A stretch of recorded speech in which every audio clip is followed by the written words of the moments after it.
이때 그 주력 부대가 두 부대를 보내는데 하나는 고니시 유키나카 부대, 하나는 가토 기요마사 부대. 고니시 부대는 천주교 부대였어요. 그 고니시 장군 자체가 그 천주교 기리시탄 다이묘라고 해서 네. 천주교를 받아들인 이제 사무라이였고 그 휘하의 모든 군병은 다 천주교인이었다고 보시면 됩니다. 가토 기요마사는 불교 독실한 불교 신자였고 이 불교 군대랑 그 기리시탄 천주교 크리스찬 부대 이 두 부대가 경쟁을 하면서 선조의 목을 누가 먼저 치느냐 이제 그걸 경쟁시키는 구도로 임진왜란이 진행됐다. 그런 취지에서 고니시의 부대의 마크 상징은 깃발은 십자가였다. 이번 한산에 과연 그런 그 고니시나 이런 부대가 나올까 그리고 천주교 부대가 나올까 유심히 봤어요. 근데 나옵니다. 나옵니까? 네. 좋네. 근데 나오는데 문제가 발생했어요.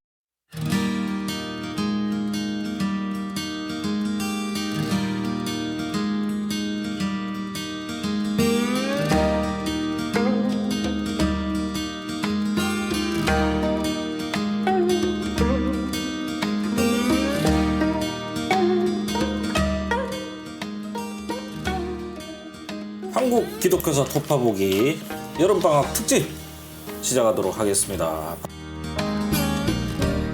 박수 한번 주세요. 자, 그러면 우리 한산 얘기부터 들어보도록 하겠습니다.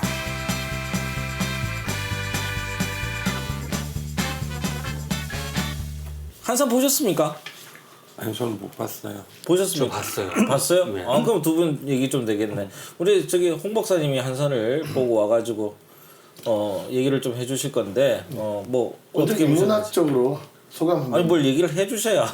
아니 저는 그 교회사 여기서 이제 우리 이 교회사적인 네. 체크 포인트 네. 이렇게 제가 이렇게 고증까지는 아니지만 네. 우리가 그 예전에 한 임진왜란 얘기를 한 적이 그쵸. 있잖아요. 이순신. 그것과 관련해서 좀 우리가 눈여겨볼 지점이 없는가 해서 봤었는데 한 장면이 포착이 됐습니다. 아, 그래요? 그 장면을 그냥 얘기하려고. 그거 찾아내기 위해 고생하셨죠. 아니 그러니까 관람을 하면서 계속 눈에 불을 켜고 보긴 봤죠. 그러니까 고생했다고 해. 그래야지. 알겠습니다. 그럼 우리 저기 콜라님 보시고 좀 인문학적인 인문학적인 거는 우선은 그 이순신 장군 역을 한 배우가 박해일. 한산에선 박해일이고 네. 전에 명량에서는 최민식. 최민식. 재민씨. 근데 저는 사실은 그때 이 영화 한다고 하셔가지고 뭐 김윤석 어쩌고 막 얘기를 하셔서 뭔 얘기인가 했는데 같은 감독이 시리즈로 예. 만든 거고 명량, 한산, 그 다음에 노량? 예. 이게 노량 죽음의 바다. 예, 그것도 다 찍어놨다고 그러는데 편집까지 완료가 됐대요. 네. 김윤석 배우가 또 이순신이어서 예. 전 그게 좀 절묘한 것 같아요. 왜요? 이순신을 다른 배우를 써서 뭔가 그 처음 전쟁 초기 그리고 명량은 이제 거의 전쟁 후기 그리고 이제 중간에 김윤석 배우가 그 노량대전 아니, 노량이 마지막이에요. 노량이 마지막이에요? 네, 명량이 중간. 노량에서 죽잖아요. 아 노량대전에서 총 맞는 거구나. 한산, 명량, 그 다음에 노량. 아 그러면은 김윤석이 좀 비극적인 연기를 해야겠네. 네. 근데 어쨌든 저는 박해일 연기한 그 부분이 되게 좋았어요. 전진하라. 예, 이런 식으로 하잖아요. 출정하라. 뭐 그런 식이라며. 이렇게 그 자기는 힘을 안 써.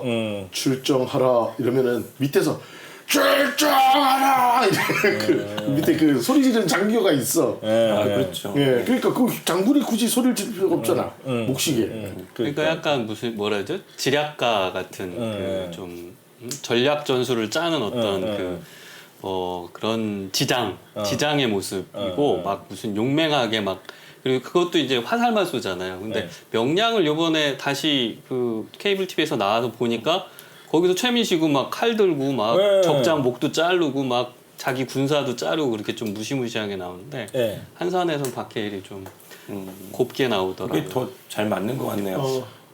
이순신이 왜 문과 시험 보다가 말에서 떨어져서 다리 부러진 얘기 하잖아요. 근데 우리가 원래 기마를 원체 잘하는 민족이라서 문과에서 말에서 떨어지는 애는 정말 드문 케이스라고 누가 그러는 거 들었거든요. 얘는 진짜 싸움 못하는 애라고. 이순신은. 뭐 그 원래가 그 문과를 준비했던 사람이에요. 근데 장인인가 누가 추천을 해줘가지고 야 문과로 해보는 게 어떻게? 왜냐면 자꾸 문과 자꾸 떨어지고 뭐 이렇게 잘 안 풀리니까. 그래서 군대로 간 거죠. 그러니까 그리고 이제 성격이 대쪽 같아가지고 군대에서는 이거 사바사바를 잘해야 되는데 사바사바 일본 말이라 죄송합니다. 그 아첨을 잘해야 되는데 그 뭐냐 그런 거 안 하잖아요. 그래서 되게 솔직히 군대 안에서 출세하긴 글렀던 캐릭터긴 한데 그러면 저기 전라 좌수형인가요? 그거 조금 그게 운빨이 맞았다고 그러더라고요. 그러니까 그나마. 그 유성룡이 추천을 해가지고 원래는 그게 군대 내 그 어떤 그 문화, 군사 문화, 군대 문화에서는 솔직히 적응이 잘 안 돼. 그나마 유배 보낸 거 아니야? 제일 한지로, 제일 멀고, 제일 뭐 적으면은 바로 총알바지 해야 되고. 그러니까 그냥 쫓겨나서 글로 간 거. 쌀은 많이 나는 그건 아니죠. 그 저쪽에 원래 그 한직으로 갔었죠. 함경도 가가지고 그 여진족들 원래는 육군 출신이에요, 이순신이. 그러니까 아니 그러니까 해군 중에서는 뭐 그게 아니고. 그리고 저 이순신의 캐릭터를 보면은 끝났어요? 코알라니? 아니 그 코알라님 얘기하니까 얘기를 하는 거예요. 지금 원래 그 우리나라 지금 이순신 영정이 여러 가지가 있는데 가장 오래된 영정으로 지금 전해지는 게 이상범 화백이 50년대인가 그린 1950년대. 50년대 그린 이순신 영정이 있어요. 장군 풍모가 아니네. 근데 장군 풍모 근데 이상범 화백이 그린 게 50년대인데 원래 옛날부터 20년대 30년대 있던 거를 그 모본으로 삼아서 그랬대. 근데 그 20년대부터 있었던 그 영정이 나중에 사라져요. 이상범 화백이 그린 그 영정의 모본을 우리 그동안 모르고 있었는데 영국 화가 엘리자베스 키스라는 여성이 1919년 3.1운동 직후에 20년대에 한국을 여행하면서 한국의 풍물을 많이 그리거든요. 그리고 크리스마스 실에 들어가는 도안들도 이 키스가 많이 그렸어요. 그래서 닥터 홀 선교사가 이 키스의 그림을 한국의 풍물을 담아서 시를 제작했는데 이 키스가 그린 그림 작품 중에 영국에 있는 작품 중에 최근에 발견된 그림이 한국의 이제 해군 제독이라는 작품이에요. 이 사람이 이순신인지 모르잖아. 근데 이제 여기 그 어떤 그 무관의 관복을 입은 이 장수가 뒤에 거북선이 그려진 이 병풍을 배경으로 이러고 이렇게 있어요. 원균일 수도 있잖아요. 진짜 못되게 생겼다. 근데 그 이상범 화백이 보고 그랬다라고 하는 이순신 영정이 있거든요. 그 영정과 포즈가 똑같아. 근데 거기서는 조금 더 뚱뚱하고 근엄하고 우람하게 그렸어요, 이상범 화백. 근데 여기 키스가 그린 그림을 보면은 이순신의 얼굴이 아주 그 깡마르고 얼굴이 시커멓고 눈은 이번에 영화의 박해일 소지섭 이쪽 계통 눈이에요. 쫙 찢어져가지고 완전 꼰대같이 생겼네. 그러니까 대쪽 같고 비타협적이고 이런 캐릭터. 그러니까 또 욕심은 많아 보이는데. 그 아무튼 이게 그 이순신의 원래 진짜 오리지널 영정으로 추정된다라는 지금 언론 보도가 작년에 있었는데 요 그림을 보면서 저도 이순신이 이럴 수 있겠다 했는데 이번에 박해일이 딱 그 얼굴과 이게 오버랩이 되더라고요. 저는 그 뭐지 티저 포스터 보고 김갑수 배우가 김갑수? 네 너무 김갑수 배우처럼 생겼어요. 그렇지 않나요? 아 멀리서 보면 약간 그 티저 포스터는 유독 그렇더라고요. 아니 근데 뭐 나는 이렇게 다 따로 하는 게 좀 이상한 것 같긴 해요. 그냥 연관 뭐 좀 일관성이 있으면 더 좋겠다 이런 생각이 드는데 우리가 머릿속으로 하나의 그 이순신상을 잡았으면 그냥 뭐 최민식이 계속해도 괜찮지 않았을까? 최민식이 안 한다 그래. 안 한다 그래서 최민식이 그 명량을 짓고 너무 힘들어가지고 못하겠다고 했던 인터뷰를 본 것 같아요. 그 왜 배트맨도 다 다르잖아요. 스파이더맨도 다르고. 그런 시리즈가 된 거죠. 시리즈물. 그런 시리즈물이 됐네. 근데 한 감독이 각 시기별에 그 이렇게 한산대첩에서는 가장 이렇게 끝발 좋을 때 잘 나갈 때 막 국가에서도 국방 지원을 막 열심히 해줄 때 하고 싶은 거 다 너 다 해봐 뭐 이런 분위기에 이거였다면 명량은 좀 이렇게 모략에 휩쓸려서 잡혀가서 고초를 겪다가 백윤정군 했을 때니까 이게 완전히 엄청나게 그게 뭐 피곤에 쩔어 있는 뭐 그런 거를 이제 최민식이 연기한 거라면 이제 김윤석이 좀 기대가 되긴 해요. 그건 뭐 그때 두고 보면 마지막. 들리시고. 그래서 인문학적으로 뭘 보셨습니까? 인문학적으로 그 수는 싸울 없다 그래. 때 좀 머리를 써야 된다. 그리고 아 이게 일본 애들은 왜 이렇게 머리를 못 써가지고 아 안타까웠더라고요. 아니 그 진짜 못 썼을까? 아니 왁기 작가가 엄청 머리를 많이 쓰잖아요. 그 영화. 그러니까 이순신의 그거에 한 끗이 모자라니까 항상 지잖아요. 뛰는 놈 위에 나는 놈인 건데 왁기 작가도 이번 영화에서는 이 명량에서는 주로 조선군이 중심이거든요. 이야기가. 근데 이번 한산에서는 일본군 중심이에요. 그래서 그 이순신은 오히려 대사가 거의 없고 왁기 작가가 계속 일본말로 그러니까 한국 배우가 정말 고역이었겠어요. 계속 일본말로 이 리순신 이러면서 막 계속 자기들끼리 어떻게 이거를 할 것인가. 그 배우도 막 연기 잘한 것 같아요. 변요한. 예. 변요한, 예, 왁기 작가. 네, 느낌 굉장히 좋았어요. 예. 자, 그러면 뭐 끝나신 건가요? 예, 뭐 네, 인문학적인 내용은 없었고요. 근데 잘 봤다. 그냥 뭐 시원한 이런. 극장 가서 그냥 이렇게 쉬다가 오느냐고 알겠습니다. 그 영화를 그렇게 봤어요. 아니 뭐 이게 딴 얘기지만 저는 외계인보다 죽어버릴 줄 알았어요. 외계로 나가는 줄 알았어. 너무 힘들었다 이런 얘기 잠깐 드리고. 자 그러면은 우리 홍 박사님, 네. 얘기를 좀 해주시죠. 이 왜 이런 요청이 있었던 이유는 저희가 이제 전에 기독교 들어오는 거 하다가 이순신 얘기가 나왔었죠. 네. 그게 무슨 얘기인지 잠깐만 짚어주시고 가면 좋겠네.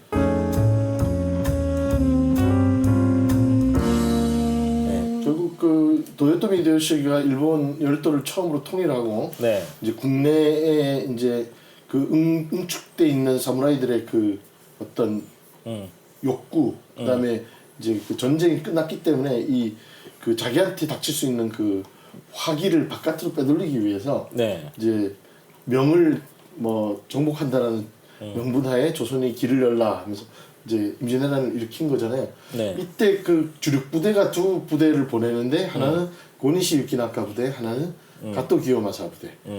고니시 부대는 천주교 부대였어요. 그 고니시 장군 자체가 그 천주교 기리시탄 다이묘라고 해서 네. 천주교를 받아들인 이제 사무라이였고 그 휘하의 모든 군병은 다 천주교인이었다고 보시면 됩니다. 가토 기요마사는 불교 독실한 불교 신자였고 이 불교 군대랑 그 기리시탄 천주교 크리스찬 부대 이 두 부대가 경쟁을 하면서 선조의 목을 누가 먼저 치느냐 이제 그걸 경쟁시키는 구도로 임진왜란이 진행됐다. 그런 취지에서 고니시의 부대의 마크 상징은 깃발은 십자가였다라는 걸 저희가 이제 방송에서 얘기를 했고 KBS 불멸의 이순신에서도 그 십자가를 고니시 부대에다가 표시하는 걸 고증을 잘 했어요. 그리고 이제 제가 이순신 이제 김한민 감독의 명량에서도 이순신을 봤는데 십자가 고니시 부대에 십자가 그려져 있었다. 이거를 우리 청취자분들한테 소개해 드린 바가 있습니다. 이런 그 이순신이 싸운 부대가 십자군이었다. 뭐 이렇게 얘기하면서 흥미를 많이 이렇게 이끌어낼 수 있었는데 이번 한산에 과연 그런 그 고니시나 이런 부대가 나올까 그리고 천주교 부대가 나올까 유심히 봤어요. 근데 나옵니다. 나옵니까? 네. 좋네. 근데 나오는데 문제가 발생했어요. 왜요? 제가 이제 그 개봉 첫날 가서 보고 예. 나오는 거예요. 그래서 하고 했는데 문제가 있어요. 시차적으로 이미 그 한산 대첩이 이루어지는 시기는 고니시 부대가 이미 서울을 치고 평양까지 올라가 있는 상태예요. 그러니까 고니시 부대는 이미 갔고. 육지에 가 있는 거예요.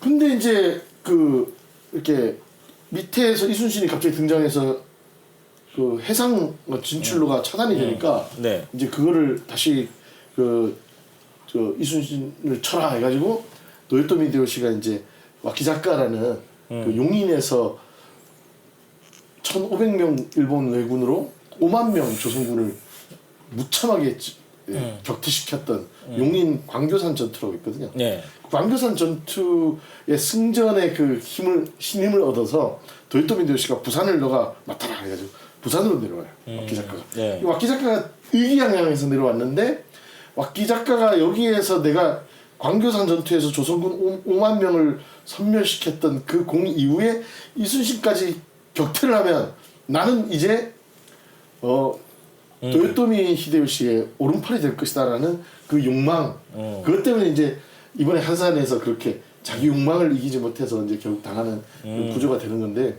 바로 이때 왁기 작가를 도우라고 하면서 도요토미 히데요시가 지원병을 보내요. 근데 이 왁기 작가는 솔직히 말해서 도요토미의 일곱 자루 창이라고 불리는 그 일곱 장수가 있거든요. 그 일곱 장수 안에 들어가요. 근데 솔직히 그 나머지 6명들이 저 왁기 작가 저 새끼 왜 들어와 있어? 이랬던 애예요. 일본의 그 일본사를 배우는 학생들과 일본사를 아는 대중들도 그 일곱 장수 중에서 왁기 작가 이름 잘 모른대. 우리나라에서만 왁기 작가가 유명해.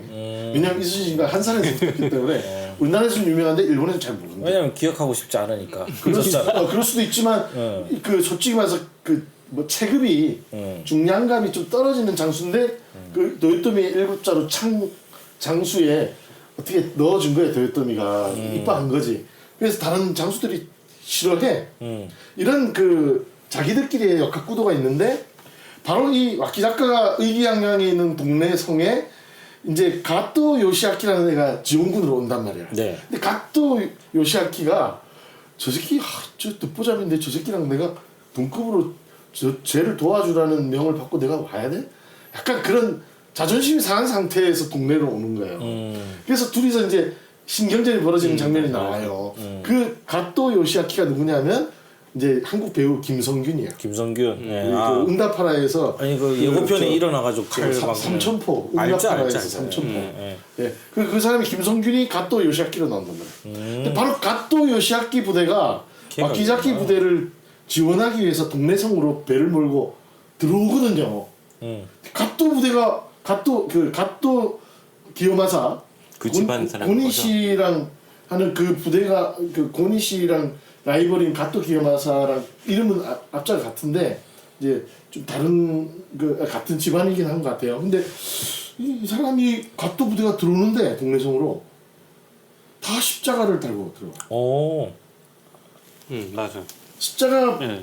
돛대 십자가가 아주 온 사방 아주 칠갑을 한 배들이 쫙 수십 대가 들어오잖아요. 제가 그 장면을 보면서 저거 뭐지? 그랬어요. 그래서 조사를 딱 들어갔지. 가토 요시아키가 기리시단 다이묘인가 천주교 사무라이인가 조사에 들어갔는데요. 제가 검색을 해보니까 이 가토 요시아키는 천주교랑 아무 상관이 없는 뭐야? 예. 천주교랑 아무 상관이 없었고 오히려 이 가토 요시아키 집안의 그 영지에서 기리시단을 엄하게 다스리며 탄압했다라는 그런 기록이 확인된다고 합니다.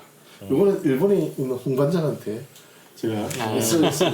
야 가토 요시아키 천주교랑 무슨 관련이 있냐 제가 물어봤어요. 그러니까 고니시 부대와는 결이 다른 그리고 집안의 내력을 봤을 때는 집안 그 가토 집안이 천주교인들을 탄압한 이력이 있기 때문에 그런데 뭐 기리시단 다이묘일 확률은 적다. 근데 우리나라 김한민 감독이 지난번 명량에서 썼던 그 소품을 그냥 썼나? 재활용하다 보니까 그 십자가 돛대를 달고 배들이 들어온 게 아닌가. 그런 안타까운 마음이 들면서 뭔가 고증을 잘못하셨네. 요거는 이제 영양 때는 맞았다. 명량 때는 맞았는데 명량 때 고리시가 있거든. 근데 안타깝게도 이번 한산에서는 치명적 실수를 한 것이 아닌가 이렇게 비평을 하게 됩니다. 알겠습니다. 뭐 다른 내용은 없습니까? 예, 뭐 그 이해는 뭐 그냥 재밌게 봐라. 예. 근데 뭐 솔직히 지금 뭐 한산이 인기 가도에 올라 있고 예. SBS인가요 어디에서 그 지금 뭐 했는데 그 근데 호불호도 많아요. 그 해군 그 군사학 해군사 그 해전사 전문가들 인터뷰 보니까 거북선은 기선 제압용이지. 네, 그렇죠. 상대방의 그 정신적으로 이렇게 주눅을 들게 하고 그 상대방의 전선을 흐트러뜨리는 역할이지. 이번 한산 영화 같이 충파, 충파가 역할도 충돌로 있어. 상대방 배를 이렇게 침몰시키는 충파의 용도는 전혀 아니었다. 아 전혀 아니야. 라고 그냥 적진으로 들어가가지고 뭐 양방향으로 막 화포 화포 쏘대고 쏘면서 적진의 그 진영을 교란시키는 역할이지 충파를 해서 적을 충돌로서 붕괴시키고 침몰시키는 그 용도는 전혀 아니었는데 이번 영화에선 그렇게 연출이 됐더라. 하지만 해전 내 전체적인 연출력은 탁월하다. 이러면서 약간의 그 전문 지식을 뽐내면서도 그 하객진은 딱 맞은 거잖아요. 네, 하객진. 네. 그래서 그러면 그 뭐라 해야 되지? 거북선에 충각이 달려 있어요? 네? 그 영화 보면은 충각이라고 왜 배 앞에 이렇게 뾰족하게 앞에도 나와 있고 뒤에도 앞뒤에 이렇게 막 뾰족하게 나와 있는 거예요? 앞에 앞부분 그 거북이 대가리 예, 거북이 배 밑에 이렇게 충각이라고 해서 이렇게 들이받는 배들 이렇게 앞을 뾰족하게 만들어 놓잖아요. 그거는 못 봤는데 그 판옥선은 그 구조가 없고 오히려 일본 배들이 앞에 뾰족하게 나와가지고 철갑으로 이렇게 해놨더라고요. 근데 십자가만 봤어. 가서. 어떻게 거북선이 때려가지고 어떻게 그래서 그 한산에서는 그 거북이가 이렇게 빡 배에 부딪혀 들어가서 이게 안 빠져가지고 결국 그 이빨을 하나 잘라고 나왔더라고요. 그리고 이제 그 내가 교회사적으로 요거 한 가지만 더 말씀을 드릴게요. 그 뭐냐 이번 거북선의 그 거북선 디자인에 대해서 지금까지 여러 논란이 많아요. 왜냐면 거북선의 설계도가 지금까지 발견된 적이 없어요. 태워버렸잖아. 거북선의 그 본 사람들의 어떤 대략적인 스케치 정도는 여러 문헌으로 나타나 있고 일본의 어떤 사찰의 보수공사 중에 벽에서 나온 벽화 중에 일본인들이 그린 임진왜란부터 한 200년, 150년쯤 후인가 18세기에 그려진 거북선 그림 같은 게 있어요. 그러니까 거북선이 존재하는 건 분명해 보이는데 실제 모습, 설계도까지는 없기 때문에 그게 오늘날 우리가 보고를 못해. 그리고 거북선이 그 전투 중에 침몰했을 리도 없다고 해양사학자들은 얘기합니다. 왜냐하면 이거는 침몰시킬 수가 없는 배였다. 그렇기 때문에 아마도 해체를 했거나 이제 노후화돼서 나중에 망실이 됐거나 했을 거기 때문에 그 한산도 앞바다나 이런데 이렇게 조업 중에 거북선 대가리가 발굴이 돼가지고 발굴될 확률도 적다라고 학자들은 본다 그러더라고.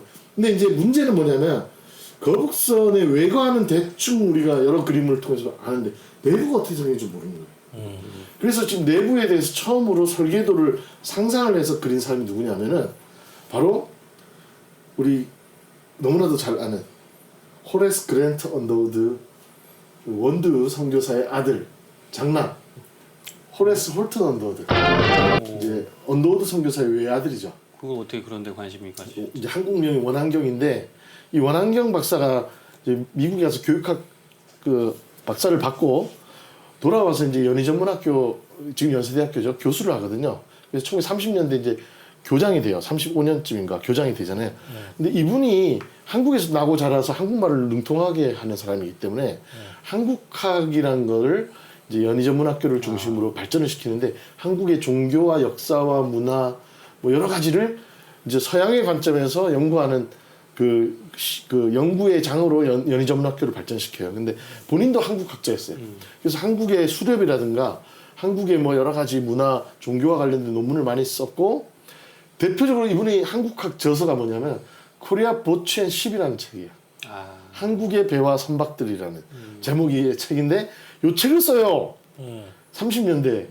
근데 거기에 이순신 장군에 대해서 소개를 하면서 판옥선도 소개를 하고 거북선을 소개를 합니다. 거기에 이 원한경이 처음으로 가상의 거북선 그 설계도를 그려서 사람들한테 이렇게 내부가 생겼을 것이다. 왜냐하면 배 내부 구조를 잘 아니까 판옥선과 비교해 봤을 때 이렇게 생겼을 것이다 해가지고 설계도를 그렸는데 문제는 뭐냐면은 원한경이 그린 설계도는 2층설이에요. 그러니까 위층이 있고 아래층이 있으면은 거북선이 위에 철갑이 있으면 철갑 밑에가 2층이고 그 밑에 한 층이 더 아래가 있을 거라는 거예요. 근데 노를 저으려면 배 밑에서 못 젓고 위에서 저어야 돼.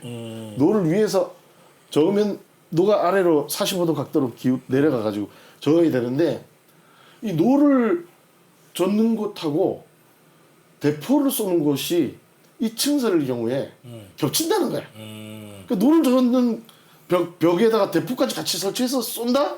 이거는 불가능하다. 해서 원안경의 2층설을 반대하는 3층설이 지금 존재를 해요. 그래서 사실 3층설이 현실적으로 맞아요. 위에 3층에서 대포를 쏘고 2층에서 노를 젓고 밑에 칸은 이제 그냥 플라톤의 그 3층 3층 구조.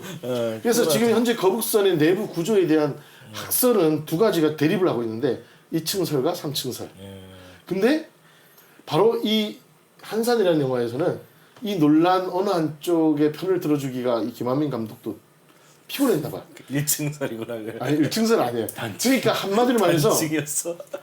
거북선이 언제 처음 기록에 나타나면 우리나라 태종실록에 나타납니다. 네. 그러니까 태종 때 거북선이 왜군과 싸우는 거를 태종이 보았다, 뭐 이렇게 멀리서 보았다라는 기록이 나와요. 그러니까 거북선은 이미 태종 때부터 있었는데 그거에 임진왜란은 그로부터 한 150년인가 좀 후거든요.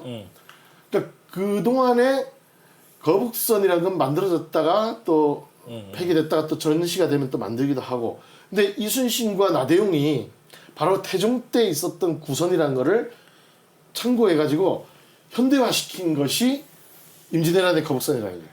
그렇기 때문에 이번 한산에서도 나타나지만 그 나대용이 계속 거북선을 업그레이드 버전을 하잖아요. 맞아요.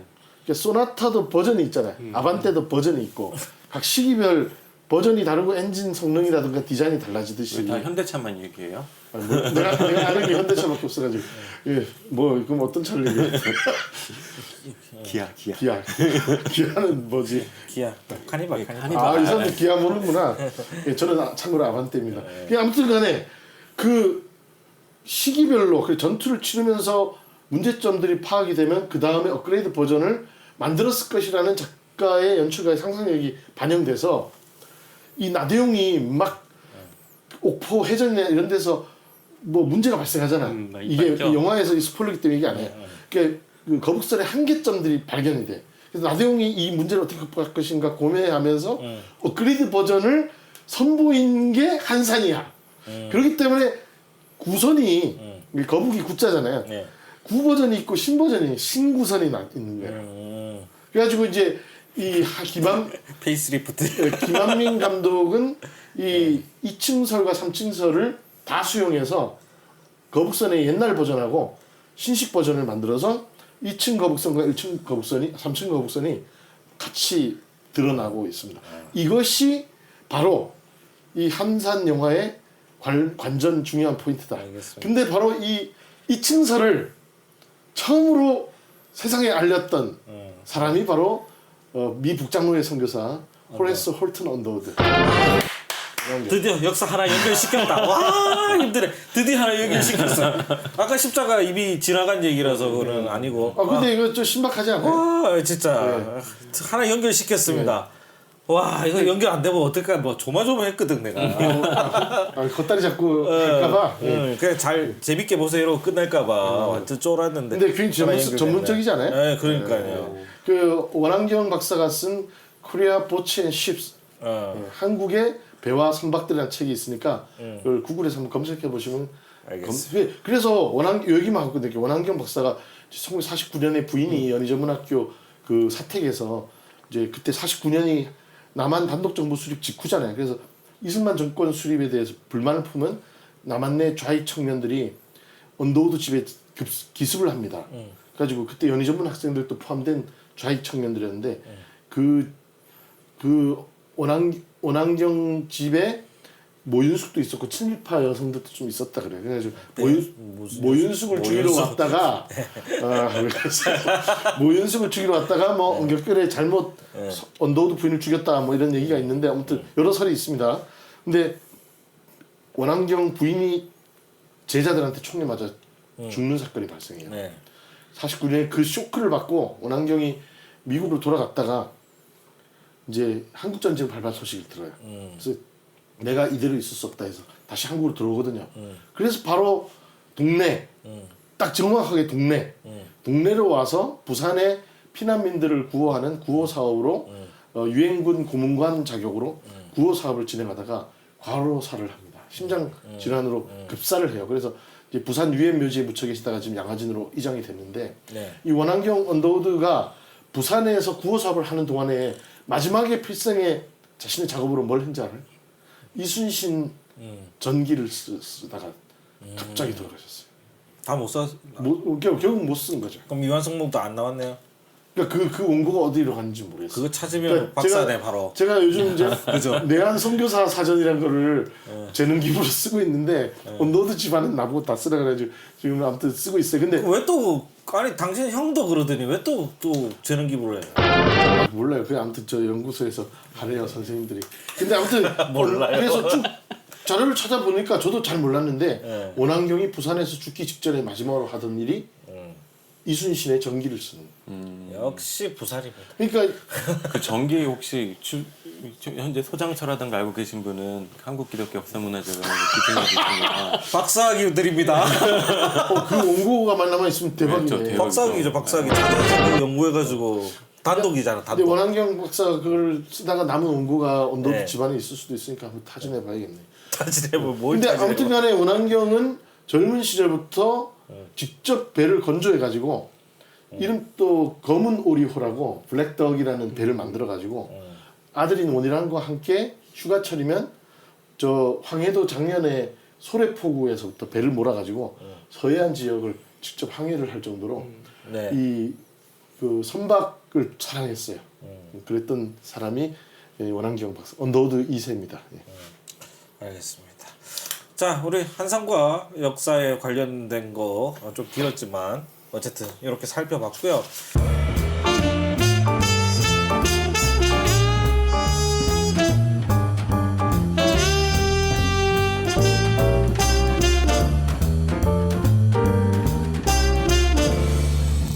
자, 여름방학 특집 이어지고 있습니다. 여러분 이번 시간에는 저희가 여름방학 특집이기 때문에 아직 그 휴가 못 가신 분들도 계실 것 같아가지고 여러분 그 갈만한 데를 좀 소개를 시켜드리는 뭐 저희가 갔던 데 중에 좋았던 데 이런 데 한 군데씩 좀 추천을 해보는 게 어떨까 이런 생각을 가졌거든요. 저는 아까 얘기했다시피 그 태백에 가시면 저 먼저 얘기를 하자면 태백에 가시면 갈 데가 몇 군데가 있습니다. 딱 정해져 있는데 우리나라 뭐 최고 높이에 있는 동굴 용현동굴이라고 있습니다.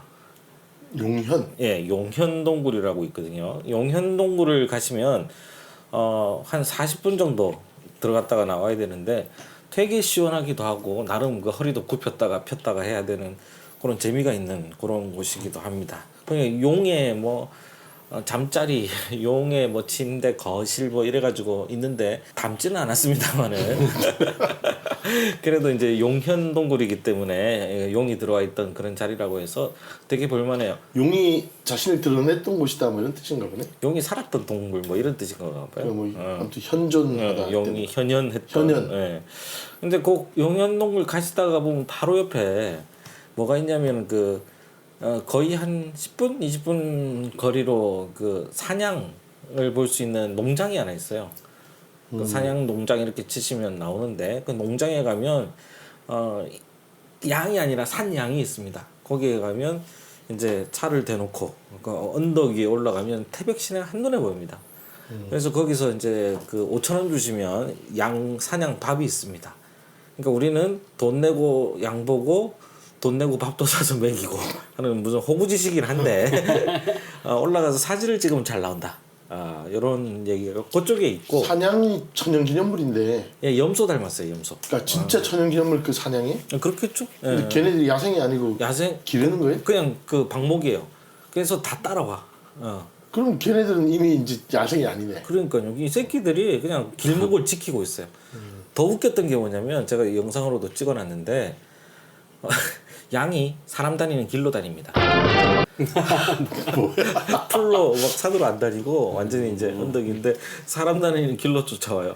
신발은 안 신었어요? 신발도 두툼한 또 다녀보니까 예, 그게 편하잖아. 네, 신기는 신었는데 이제 거기를 가셨다가 이제 아까 얘기했던 그 반대쪽으로 가면 추추 뭐 리조트인가 뭐 이런 게 있는데 거기서 레일바이크를 탈 수 있고 추신수가 만든 모르겠어요. 거예요? 모르겠어요 그거는. 하여튼 거기가 통리예요. 통리역으로 거의 통리가 통리. 우리나라에서 제일 높은 예. 그쪽으로 도착하는 기차역이. 그런 데를 보실 수가 있고 그다음에 각종 그 계곡이라고 검색해 보면 많고 그다음에 이제 그 근처에 이제 뭐 조금만 넘어가면 1시간 40분 정도 가시면 삼척 해변도 있고 그래서 태백이 되게 시원한 베이스 캠프로 삼기에는 아주 좋다. 그래서 이런 말씀을 드리고 기독교적으로도 가치가 있는 게 그건 다음에 우리 홍 박사님 얘기해 주실 거고 태백 지역이 기독교 탄광 지역이었기 때문에 네. 그 산촌과 탄광 지역이라는 특수한 사회 문화 속에서 네네. 독특한 지역 공동체 네. 문화가 형성됐던 곳이고 네. 그런 탄광촌이라는 게 결국 이제 우리가 막장 드라마, 막장 인생 네. 이런 말 하는데 그게 보통 막장이란 말이 탄광의 그 갱도 네. 끝 부분을 막장이라 그러거든요. 그렇죠. 그렇죠. 그러니까 거기 들어갔다가 이제 붕괴라든가 여러 그 화재, 질식 사고로 이제 아침에 들어갔다가 이제 목숨을 잃고 나오시는 분들도 있고 거기 탄광 지역이 가지고 있는 그 생과 사에 대한 그 어떤 다른 지역과는 다른 어떤 지역 문화가 있어요. 네. 삶을 대하는 태도. 거기 기독교가 그런 문화 속에서 어떤 메시지를 가지고 마을 공동체를 위로하면서 그 케어하면서 왔는가.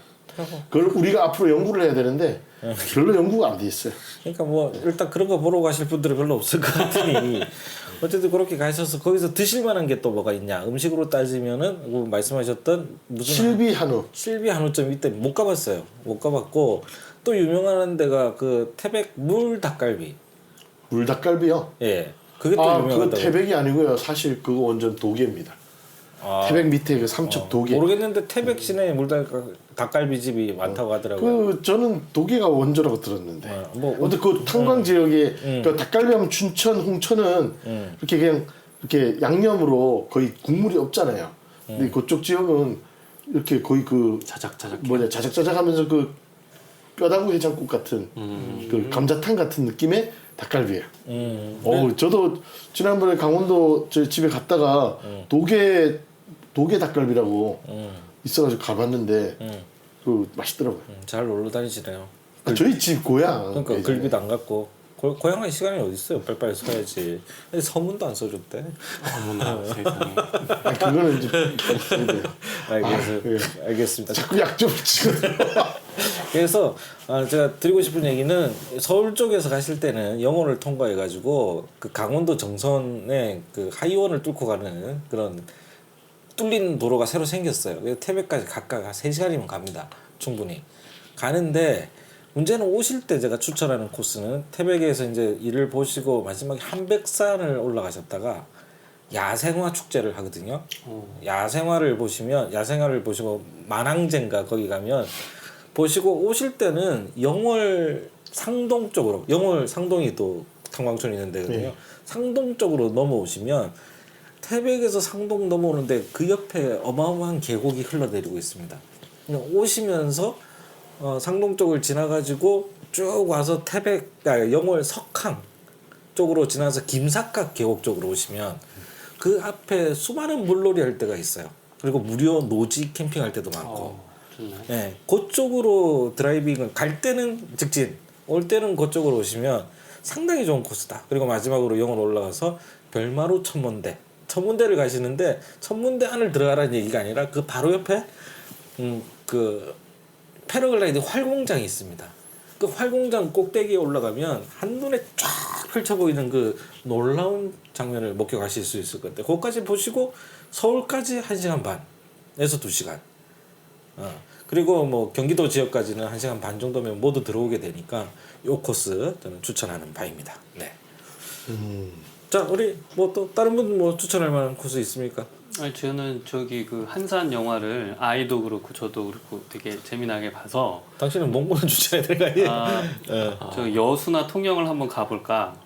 가볼까? 예. 근데 이제 차 운전하고 가기엔 너무 멀고 그래서 KTX를 봤더니 이제 여수가 괜찮더라고요. 근데 이게 여름 시즌이니까 내려갈 때 KTX 비용도 있고 그다음 렌트카도 하면 비싸고 숙소가 너무 비싼 거예요, 여수에. 그래서 이순신 장군에 대한 거는 이제 영화로만 기억하고 그래서 저희는 저 전주로 갔다 오셨어요? 가려고 계획 중이에요. 아직 안 갔고. 예, 이제 전에 한번 갔다 온 적이 있어서 그러니까 이제 KTX도 반값이고 전주는 성수기인데 뭐 이런 게 따로 없고 그냥 그 숙박료도 비슷하더라고요. 네네. 그래서 쫙 서핑을 했는데 우리 아이가 이제 여름방학 때 저기 아쿠아리움 무슨 이게 수족관이랑 해양 수족관이랑 동물원을 꼭 가고 싶다 그래서 그걸 갈 수 있는 데를 알아본 거거든요. 근데 여수에는 아쿠아 플라넷이라고 그 한화에서 하는 그 해양 수족관이 있어요. 큰 게. 그래서 그거 겸사겸사 가려고 그랬는데 못 가고 대신 전주에 보니까 동물원이 있더라고요. 예. 전주 동물원이 전주 동물원 그냥 있죠. 아기자기하게 볼만하대요. 그래서 그냥 전주 동물원 보고 그다음에 거기 한옥마을이랑 뭐 이렇게 또 아기자기하게 또 볼 게 많지 않습니까? 네네네. 이제 주로 저는 이제 먹거리, 전주 비빔밥, 그다음에 콩나물 국밥, 그리고 한상 차림, 그리고 뭐 피순대 이런 걸 좀 먹으러. 그래서 아이를 위해서 또 교육용으로 이순신 장군을 만나뵈러 가려다가 그냥 먹거리 여행으로 전주로 갈 생각을 하고 있습니다. 전 전주 한번 들렀다 왔는데 그 전주의 비빔밥이 제일 맛이 없습니다. 비싸기는 더럽게 비싸게 비싸요. 더럽게 비싸고 맛은 제일 없는데 한상 차림도 3명이잖아요. 네. 4인용 한상으로만 나와요. 아 그래요? 한 상이 아우, 얼마? 비싸네. 그 당시에 10만 원 했으니까 지금 한 15에서 20 하지 않을까 싶긴 아이고야. 한데. 저기 콩나물 국밥이나 먹고 와야겠다. 근데 전주 가가지고 택시 운전하시는 분한테 백반집 없냐고 물어보면 그냥 일반 백반집. 예. 현지인 돼 가시네. 예, 현지인 그걸 찾으시면 좋고 제가 전주 하면은 또 우리는 또 기독교인이니까 뭐 상관은 없지만 막걸리 골목이 있어요.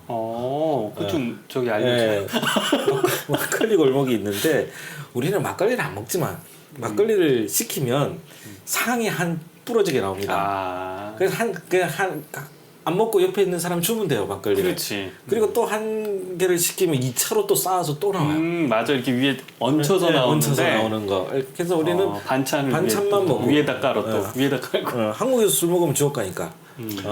요즘 그래도 한국적인 예전에 관심이 많은 분들이 한때 주장을 했어요.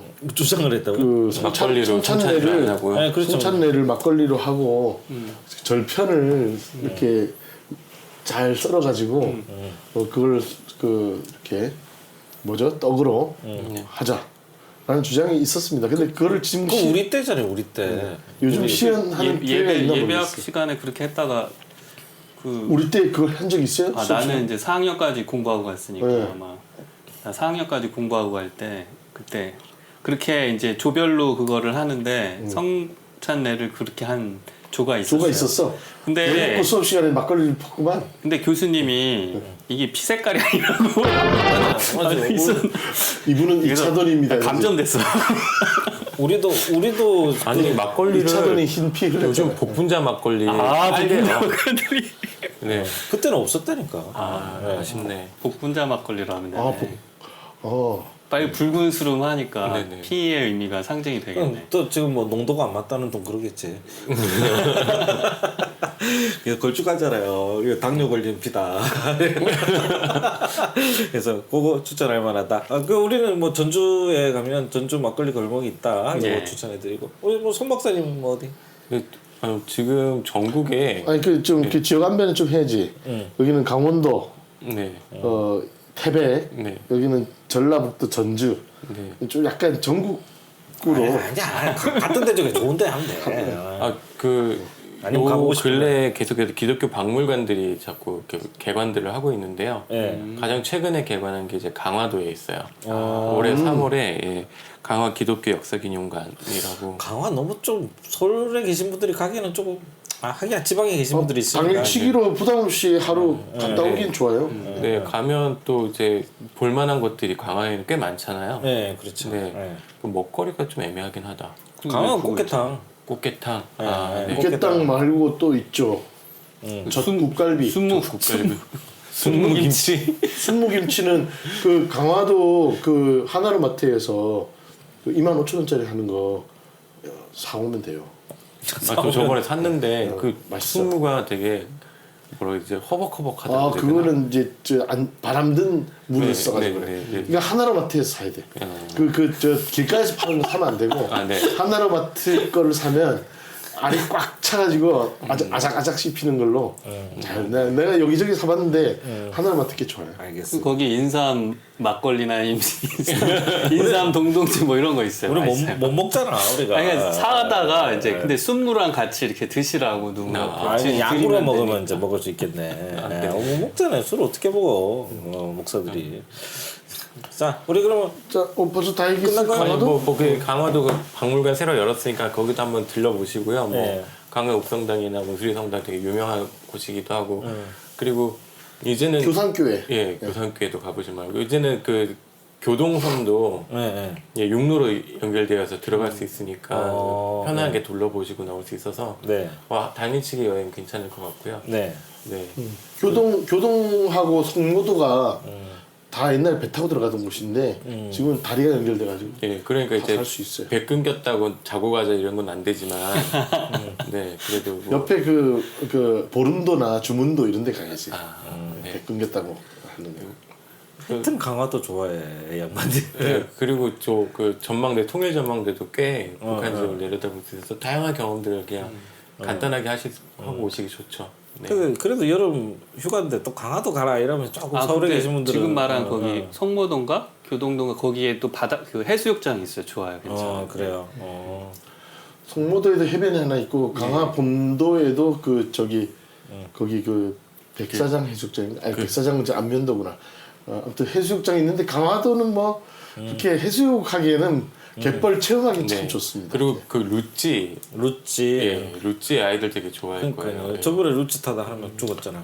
아 정말요? 다른 애들 떨어져가지고. 예. 거기 말고 딴 데서. 안 돼서요. 아무튼 거기가 아시아에선 제일 길다고 하더라고요. 내려오는. 전 타봤습니다 거기 가서. 네.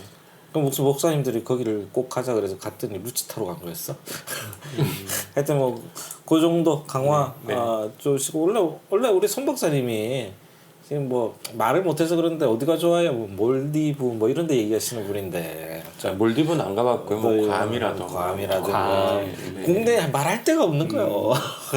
참 아쉽습니다. 미국령이 전 잘 맞더라고요. 하와이라든가. 하와이. 하와이 그 저기 골목 옆에 들어가면 떡볶이집 있잖아. 그 사거리 옆에. 사거리에 맛있어요 하와이. 자, 그럼 우리 홍 박사님은 뭐 예, 저는 지금 다 그래도 뭐라고 해야 되나요? 그 접근성이 수월한 곳들로 좀 하셨으니까 버라이어티한 곳이군요. 좀 뭐라고 해야 돼? 대자연이 심장부로 들어가는 예. 곳으로 추천을 해드립니다. 뭐 아마존 이런 거 나오면 안 됩니다. 아마존 있습니다. 예, 그 서울숲. 서울숲 아니고요. 그 지금 저 코로나 때문에 집안에 많이 있었는데 좀 대자연의 심장, 한반도의 허파, 지리산. 지리산 좋죠. 저도 지리산 천왕봉 한 번 가봤는데 네. 이제 앞으로 저도 이제 그 계획을 세우고 있습니다. 그 차를 가지고 편하게 갈 수 있는 곳, 네. 노고단. 차 가지고 편하게 못 갑니다. 노고단에서 보통 그 걸어가서 종주하잖아. 노고단에 올라갔어. 주차해놓고, 네, 종주. 그러니까 종주가 부담스러우신 분들은 노고단에 차를 세워놓고 한 얼마 정도 한 시간 정도 걸어야 되나요? 1시간 반 해도 2시간이면 충분해요. 근데 그게 올라가는 게 아니고 능선 따라. 거의 그 능선 따라서 그 트레킹 정도 수준으로 하면 노고단에 뭐가 있냐면은 일제 강점기 때 전라도 지역에서 활동하셨던 남장로교 선교사들이 여름에 이질이라든가 각종 풍토병들이 창궐을 해서 이제 풍토병에 면역력이 없는 이제 선교사나 외국인 자녀들 얘네들이 이제 빨리 감염돼서 잘 죽으니까 네. 여름에는 다 데리고 올라왔어요 지리산에. 가지고 지리산 노고단 꼭대기에다가 별장을 지어놓고 여름에 2달 정도를 여름에 지내다 갔거든요. 그 건물이 그 이렇게 벽돌로 그 석재로 지어진 별장 건물에 터가 남아 있습니다. 노고단 선교사 휘향소 터. 그게 이제 일제 강점기에 선교사 추방되면서 적산으로 몰수가 됐다가 나중에 방치가 돼가지고 벽도 다 허물어지고 지금은 기둥하고 뭐 굴뚝 뭐 이런 일부 건물의 형체만 남아 있는데 어쨌든 선교사들이 한국에 열심히 선교했던 하나의 중요한 사회 문화의 한 흔적이기 때문에 노고단에 가셔서 조금 가볍게 지리산을 트레킹하면서 기독교 유적까지 둘러볼 수 있는 노고단 선교 휴양소. 그리고 또 조금 더 이제 빡센 게 뭐냐면 해방 이후에 해방이 되고 나서 이제 노고단 휴양소 쪽이 폐허가 돼 있으니까 이제 한국으로 복귀한 선교사들이 다시금 지리산에다가 휴양소를 재건을 합니다. 근데 거기는 왕시르봉 그 정상 밑에 네네. 기슭에다가 네네. 한 10동 가까운 건물들을 지어요. 가지고 이렇게 지금도 남아 있습니다. 이렇게 방갈로 같이도 있고 뭐 이렇게 해서 선교사 자녀들과 청소년들 수련의 장소로 이 지리산 왕시르봉이 활용되다가 나중에 국립공원으로 지정이 되면서 다 이제 더 이상 사용하기 어려워지면서 지금 폐허가 됐습니다. 근데 그 옛날 60년대 조성된 선교사들의 휴양소 왕시르봉이 있습니다. 그거는 저 섬진강 밑에서 쭉 산 타고 올라가야 되는데 거기다 한 2시간 정도 올라가야 되는데 그래서 이 왕시르봉에 있는 선교사 휴양소들을 이제 연세대학교 의과대학에 있는 린튼 순천의 의료 선교사 4대째 가문인 그 린튼 선교사가 이거를 보존 운동을 지금 하고 있거든요. 근데 밑에 화엄사하고 쌍계사에서 그 국립공원 단지 내에 있는 불법 시설이다. 그래서 그걸 철거를 하라고 자꾸 고발을 한 거예요. 그래가지고 철거를 하려고 하니까 이게 또 호남 지역의 기독교인들은 이건 선교사들이 지은 이 문화유산이다. 근데 이제 실제로 이게 옛날에 허가를 안 받고 지어진 거기 때문에 이게 이제 법적인 문제가 됐습니다. 그래서 지금도 약간 쌍계사나 그 화엄사 쪽의 불교 사실 불교도 국립공원 단지 안에 있는 그 시설이잖아요. 그렇죠. 근데 자 불교는 문화재고 선교사 휴양소는 불법 시설이라 철거해야 된다. 이 논란이 지금 진행 중이고 아직은 어떻게 되는지 모르겠습니다만 기독교인들이 좀 관심을 가질 필요는 있겠다 이런 생각이 들어서 이번 여름에 좀 힘드시더라도 지리산 노고단 선교사 휴양소 그리고 왕시르봉 선교사 휴양 시설들을 한번 이렇게 직접 답사를 해보시면서 가봤어요? 아니 저는 사진으로만 봤죠. 이거 가지도 않았는데 얘기를 해. 저도 가보려고. 알겠습니다. 그래서 우리 가족들과 함께 혹은 이제 뜻있는 분들하고 같이 약간 그 선교사들의 그 걸음을 뒤쫓는 순례 여정으로 지리산을 한번 밟아보시는 것이 색다른 여행이 되지 않을까 싶습니다. 알겠습니다. 그리고 거기 가면 이제 천왕봉 올라가는 게 산천군인가? 예, 산천. 예, 경상도 쪽에. 예, 거기에 이제 빨치산 토벌 전시관이 있어요. 아 그런 게 있어요? 예, 그 되게 조그만 규모긴 한데 어쨌든 빨치산들에 대한 역사적인 사실 같은 거 좀 관심 있으시고 그런 분들은 가서 보시면 좋을 것 같아요. 그리고 나름 이제 군경과 빨치산에 서로 악수하고 있는 조형물을 이렇게 만들어놔서 그 뭔가 극한의 좌우 대립에 대한 어떤 평화의 메시지를 좀 전달하려고 싶어 하지만 네 조금 규모가 작아서 아쉬움. 네. 그럼 뭐 목 따로놓고 이런 건 아니죠? 그런 건 아니에요. 겁나게. 네. 예, 알겠습니다. 자, 이렇게 한번 가보시면 좋을 것 같다. 참 지리산에서는 먹을 만한 거 산채 비빔밥 드시면 됩니다. 아 그런 게 있어요? 근데 거기는 웬만한 집 들어가면 다 맛있던데요. 네. 뭐 어디 뭐 먹었던 거 기억나세요? 아니요. 그 기억 맛이 없었다는 얘기야. 그게 기억이 안 근데 나. 다 먹으면 맛있다고 먹었던 거 같아요. 그러니까요. 그냥 거기까지 가서 맛있는 거예요, 느낌이. 아. 기억에 나야 돼. 네, 알겠습니다. 자, 이렇게 저희가 좀 살펴봤는데 여러분들 이 여름 휴가 바쁘신데 잘 다녀오시고 그다음에 이제 남양 특집은 제가 다음 주에 올려드릴 수 있도록 하겠습니다. 또 기대해 주시고 부탁드리겠습니다. 감사합니다. 감사합니다.